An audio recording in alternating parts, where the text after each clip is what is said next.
हमारे क्या है कि बैंकों से लोन कर्ज ले रखा था, वो इससे बोल पकने को पूरी पक गई थी। अभी एक दो दिन का इंतजार था इससे। दोस्तों, राजस्थान के किसानों से इन दिनों राज तो रूठा हुआ है ही है, लेकिन कल राम भी रूठ गया। किसानों की फसलें पककर तैयार थी कि इंद्र भगवान ने किसानों से इतने नाराज हुए कि किसानों की सारी तरीके से जो फसलें थी वो पूरी की पूरी बर्बाद हो गई। दरअसल कल पश्चिमी राजस्थान के बाड़मेर जिले सहित आसपास के क्षेत्रों में बिन मौसम की जो बारिश आई और उससे पहले जो भयंकर ओलावृष्टि हुई, उससे किसानों की फसलें पूरी तरीके से बर्बाद हो गई। किसानों को एक उम्मीद थी, एक आस थी कि जिस तरीके से राज हमसे तो रूठा हुआ है ही है, पिछले कई फसलों के जो मुआवजे हैं, हमारी फसलें बर्बाद हुई, उसका हमें कुछ नहीं मिला, हमारा क्लेम भी नहीं मिला। हम लगातार सरकार की ओर आंखें गड़ाए हुए देख रहे हैं कि कब हमें मुआवजा मिले, लेकिन उसके साथ साथ हमें ये आस थी, ये उम्मीद थी कि इस बार जो हमारी फसलें हुई हैं उससे हमारा घर चल जाएगा। लेकिन उससे पहले कल शाम को तेज ओलावृष्टि और बारिश ने किसानों की पूरी फसलें बर्बाद कर ली। और आज जिले भर के किसान बाड़मेर जिला मुख्यालय पर पहुंचे। अधिकारियों को, नेताओं को उन्होंने अपने साथ बर्बाद हुई फसलें लाकर दिखाई कि देखिए साहब, हमारे ये हाल हो गए हैं। आप दावे खूब करते हैं, चाहे कोई भी सरकार हो, ये करती है कि हम किसानों के लिए वो कर रहे हैं, किसानों के लिए ये कर रहे हैं, लेकिन किसानों के हाल क्या है जरा इन हाथों में आप देखिए।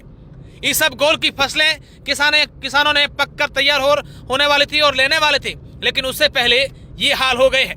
अब जरा सुनिए कि जिले भर से आए किसानों ने क्या मांग की है, और देखने वाली बात होगी कि सरकार इन किसानों के सामने कब देखती है। जरा सुनिए किसानों की पीड़ाएं। सनावड़ा मोटो में तला से है, गहनाराम नाम है, हम पैसे से किसान है। तो कल बेमौसम की बारिश हुई, जिससे हमारे क्या है कि इससे गोल की फसल है पूरी नष्ट हो गई।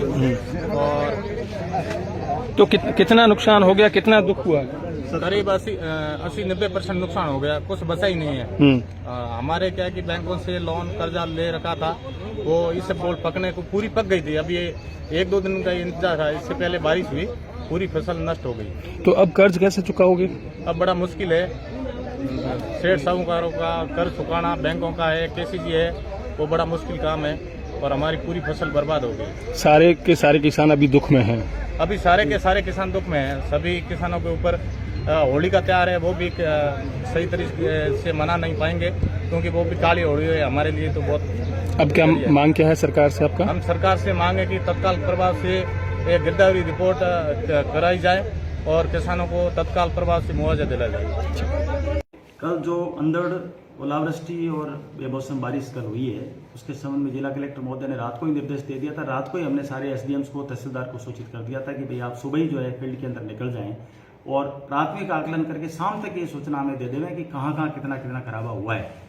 और विस्तृत रिपोर्ट आने वाले पे 3-4 दिन में हम तैयार कर देंगे, लेकिन प्राथमिक आकलन की सूचना शाम तक इकट्ठा करके हम सरकार को प्रेषित कर देंगे कि कौन कौन से तहसील में कितने कितने प्रतिशत फसल का नुकसान हुआ है। सर, क्या कुछ राहत मिलेगी किसानों को? राहत तो परेशान सरकार जो है वो राहत हमेशा ही देती है। जब इस तरह की कोई होती है, जिस टाइम ये बारिश या अतिवृष्टि या ओलावृष्टि होती है, उस टाइम सरकार जरूर राहत देती है। और हमेशा ही इस मामले में जब भी हुआ है तो तत्काल पीछे भी जैसे भी हुई थी, उसमें अलग बात है कि अपने यहाँ पे 33% से कम खराबा हुआ था, बहुत कम जगह हुआ था। लेकिन रात को जो हुई है उसके बाद में आज शाम तक हमारे पास सूचना आएगी, उसके बाद सरकार को प्रेषित करेंगे, निश्चित रूप से सहायता इसमें दी। सर, कुछ किसानों की बीमा भी नहीं करवाया हुआ है, ऐसे में वो किसान काफी चिंतित जिनके बीमा नहीं कराया उनके लिए सरकार के पास सूचना हमें प्रेषित करनी होती है। ज्यादा जिनके बीमा होता है उसमें तो 48 घंटे में सूचना देनी होती है किसान को खुद को, भाई मेरे यहाँ पे नुकसान हुआ है। वो बीमा कंपनी वाले कार्यकर्ता और हमारे कर्मचारी साथ जाके उसका आकलन करते हैं। जिनके बीमा नहीं करवा रखा है उनके लिए ही हम ये प्रयास कर रहे हैं कि जल्दी जल्दी सूचना सरकार तक पहुंचे। Okay, thank you.